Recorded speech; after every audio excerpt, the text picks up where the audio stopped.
In this video, we're going to be breaking down Finn Taylor's Ask Your Mother special. How it was filmed, what looks good, what looks bad, would we have done anything different, and why was it successful? Let's go. If you're new here, my name's David at Affinity Media, and we specialise in producing stand-up comedy specials and comedy content online to help grow your audience and sell more tickets. Now, the first thing that I noticed about this special is, before anything else, with YouTube, you can see the most replayed parts of the show, and we've got 20 replay spikes throughout this entire set, which means that Finn is averaging a super replayable part of the show literally every 2 to 3 minutes. Every 2 minutes and 10 seconds is the average. This, above all else, is a sign of a great comedy special. It shows people are not only retaining their attention to watch it all the way through, but rewatching some sections. So let's quickly break down the filming setup. We've got our main, close, and mid shots from the back of the room, all standard stuff, all really nice. We then have a couple of floating cameras and handheld for those side or slash shots, as they're often called. We like to remind people the main point of these slash shots is to keep the face of the comic looking towards the camera when they walk across stage or they open up their body to address the wider audience.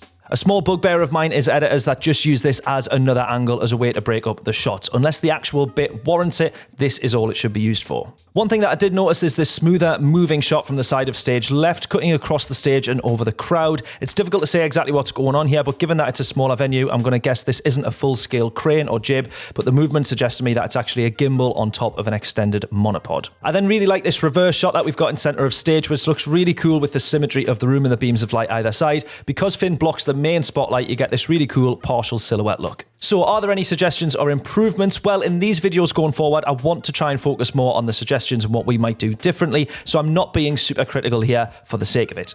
However, one thing I would suggest is maybe lighting up the audience that wrap around the stage so that they aren't in complete darkness. Now, you might think that this would be distracting, but in some cases it's actually more distracting seeing a dim and distant shadow of faces in the background.